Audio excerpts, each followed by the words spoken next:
दिवाली का वक्त था और जो मुंबई से सूरत होकर के ट्रेन आती है और उस ट्रेन में लोग मथुरा के लिए जाते हैं और दिल्ली के लिए आते हैं। उसी ट्रेन में लोग बैठे हुए थे। ट्रेन खचाखच भरी हुई थी। एक लड़का जो था, जो बीच वाली होती है सीट जिस पर लोग लेट करके आते हैं, और उस पर अकेला लेटा हुआ था।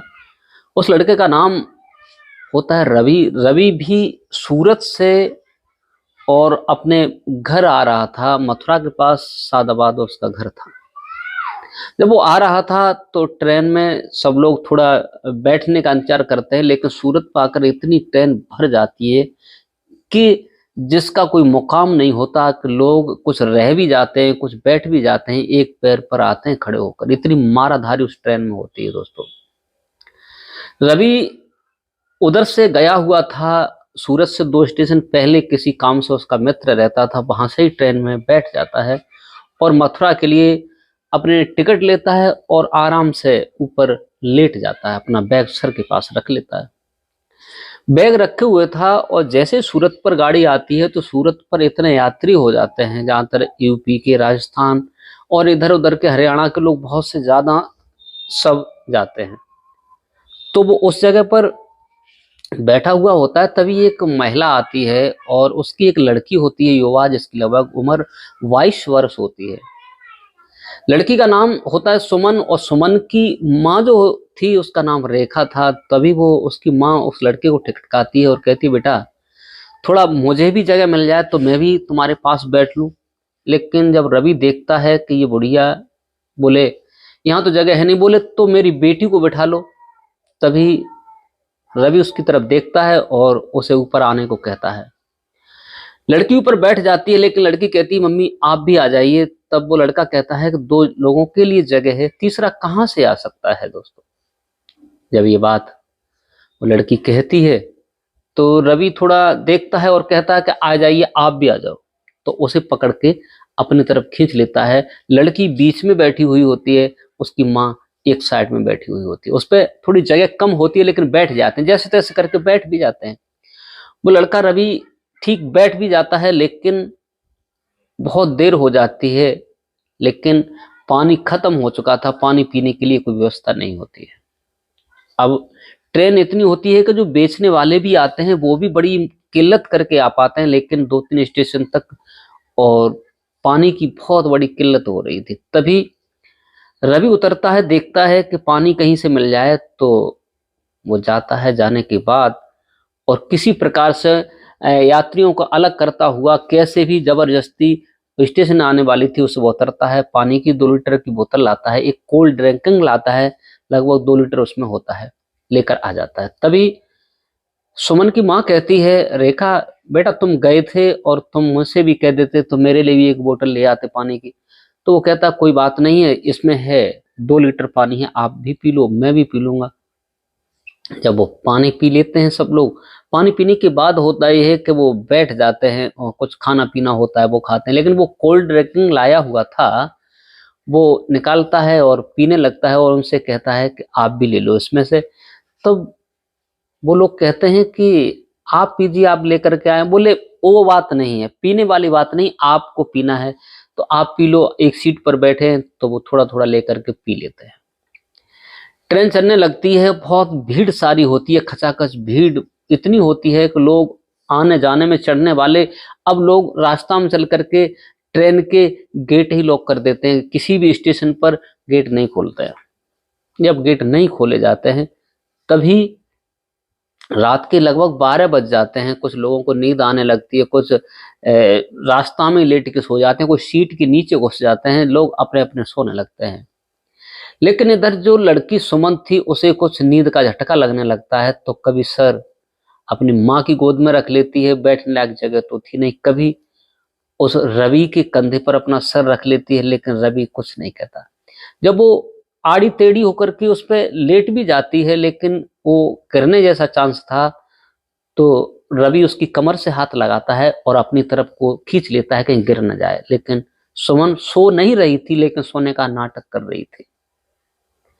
सोने का नाटक कर रही थी। ट्रेन चलती जाती है, लेकिन उसके बाद दोस्तों बहुत समय जब हो जाता है तो लोग जग जाते हैं, कुछ सो भी जाते हैं, लेकिन उन्हें नींद नहीं आ रही। तभी सुमन की माँ रेखा कहती है, बेटी अब तू बैठ जा, थोड़ा मुझे भी सो लेने ले, मुझे नींद लगी है। तो वो उसी जगह पर सो जाती है।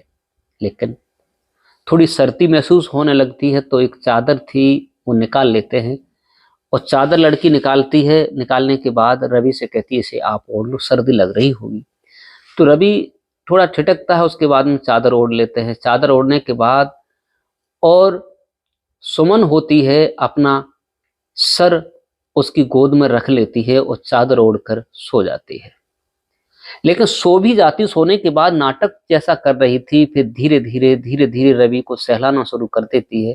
लेकिन रवि को गुदगुदी हो रही थी और उसका हाथ अपना हाथ में लेती है और तेजी से दबाती है। दबाने का इशारा रवि समझ भी जाता है और कहता है कि अब मुझे भी नींद लगी है, मुझे भी सो जाने दो। तो उसकी माँ उठ के बैठ जाती है और वो लड़का भी लेट जाता है, अपना सर लेता है और उस लड़की की गोद में रख लेता है। लेकिन लड़की धीरे धीरे उसके सर पे हाथ अपना फिराती है, घुमाती है। लड़की जब हाथ घुमाती है तो उसे भी कुछ एहसास होता है और वो धीरे धीरे उसके होठों पे हाथ ले जाती है। लेकिन रवि को नींद कहाँ आ रही थी, चादर ओढ़े हुए था, और उसके बाद उसके शरीर पर धीरे धीरे हाथ घुमाने लगती है। रवि को ऐसा मालूम पड़ता था कि सारी जिंदगी इसी जगह पर है दोस्तों। इसके बाद में धीरे धीरे चलते हुए और ट्रेन मथुरा आ जाती है। मथुरा जब आ जाती है, उतर जाते हैं उसी जगह पर। उतरने के बाद अब एक दूसरे को भली भांति परख चुके थे, एक दूसरे को देख चुके थे, लेकिन कोई अपने दिल की बात एक दूसरे से नहीं कह पा रहा था। उसके बाद में रवि से नंबर लेती है सुमन और उसकी माँ, और कहा रात्रि हो गई है, यहीं विश्राम कर लेते हैं। तब रेखा कहती, बेटा यहाँ विश्राम करने से होगा क्या, यहाँ से थोड़ी दूर तो हो, मेरा घर है, चलो चलते हैं, घर पे चलना और सुबह निकल जाना। दोस्तों वो कहता ठीक है, मुझे यहाँ से सादाबाद जाना है, थोड़ा समय, अभी रात में गाड़ी तो नहीं मिलेगी। सादाबाद भी यहाँ से 20-25 किलोमीटर दूर था। तो वो अपने घर ले जाती है। घर ले जाने के बाद हारे थके होते हैं, बिस्तर करती है। बिस्तर करने के बाद सब लोग सो जाते हैं। सोने के बाद जब सवेरे वो लोग उठ जाते हैं, लेकिन रवि सोया हुआ होता है। सुमन चाय बनाती है, चाय बनाने के बाद नाश्ता वगैरह तैयार करती है और रवि को जगाती है, उसे चाय नाश्ता देती है। देने के बाद रवि उसकी माँ से कहता है कि अब मैं चल रहा हूँ। तभी सुमन उसकी तरफ देखती है और उसकी आंखें भारी हो जाती हैं, नम हो जाती हैं, और वो कहती है कभी कभी आते रहना, ये घर आपका है। दोस्तों इसके बाद में रवि अपने घर चला जाता है। घर जाता है, सुमन इधर उसका फोटो खींच लेती है और उसकी तस्वीर देखती थी। उसका जो रास्ता में रोमांस हुआ था उसे याद करती, युवा लड़की थी। उधर रवि भी उसकी याद करता है, फोन करके भी बात एक दूसरे को करते हैं। उसके 15-20 दिन बाद लगभग वो लोग, सुमन कहती है कि हम तो दोबारा जा रहे हैं सूरत, आप कब जाओगे। लेकिन रवि को नहीं जाना था, 1 महीना रुकना था। लेकिन वो सोचता है अगर ये लोग कह रहे हैं तो चलते हैं। बोले ठीक है, मुझे भी इतने दिन चलना है। तो बोले 1 दिन का टिकट ले लेते हैं।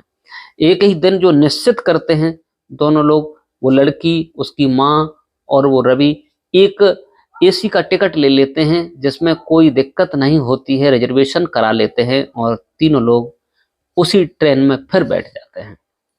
ट्रेन में बैठ करके जब सफर पूरा होता है, उसमें तो सोने के लिए अपना अपना टिकट कन्फर्म होता है। बैठने वाले बैठते हैं, सोने वाले सोते हैं। उसमें आराम से लेटते बैठते जाते हैं। लेकिन एक दूसरे, जब रात हो जाती है, रात के बावजूद जो सुमन होती है अपनी सीट से उठ करके ऊपर और रवि के पास आ जाती है। रवि के पास आकर के कहती है, रवि मेरी इच्छा हो रही है, कुछ आपसे कहना चाहते हैं। बोले कहने की बात क्या है। बोले बात यह है कि हमारे माँ और मेरे पिता भी घर में कहते थे कि लड़का बहुत सुंदर है, अगर हमारा तुम्हारा विवाह हो गया तो जिंदगी कितने सुकून से हो। रवि कहता है ये तो सब देखा जाएगा, पूरी रात यही सारी बातें करते हैं, एक दूसरे को हरकत करते हैं, एक दूसरे का मतलब सब कुछ टटोल लेते हैं, लेकिन ऐसा कुछ हो नहीं पाता। उसके बाद सूरत उतर जाते हैं। लेकिन इत्तेफाक से होता है कि जिस मोहल्ले में वो लोग रहा करते थे उससे 1 किलोमीटर दूर रवि भी रहता था। तो एक ही ऑटो से बैठते हैं, वो अपने घर उतर जाते हैं, वो अपने वहां चला जाता है। दोस्तों ड्यूटी करते रहते हैं। इसके बाद में एक दिन वो होता है कि सुमन उसके एड्रेस के अनुसार उसके रूम पर पहुंच जाती है। पहुंचने के बाद कहती है कि रवि, मेरे घर वाले तैयार हैं शादी करने के लिए, तुम मुझसे शादी कर लो, और तुम्हें भी सैलरी कितनी मिलती है, मैं भी नौकरी करती हूँ, एक हॉस्पिटल में जाती हूँ, मुझे भी 20-25 हज़ार रुपये मिल जाता है। तो रवि कहता है 30-40 हज़ार रुपये मुझे भी मिलता है। इसके बाद सुमन की माँ उसे बुलाती है, लड़का ठीक है, और यहाँ तक होता है कि रवि और सुमन का रिश्ता इस प्रकार से पक्का कर दिया जाता है कि दोनों की शादी हो जाती है। बड़े प्यार से रहते हैं, और रहने के बाद इस बात का किसी को एहसास नहीं होता है कि इन लोगों ने, दोनों ने क्या किया क्या नहीं किया। इसके बाद दोस्तों दोनों बड़े प्यार से अपनी जिंदगी को गुजारने लगते हैं। दोस्तों ये थी कहानी रवि और सुमन की, जो हमने आपको बताई थी। कहानी कैसी लगी कमेंट करके एक बार अवश्य बताइए। नमस्कार, जय हिंद, जय भारत। मिलते हैं नेक्स्ट वीडियो में।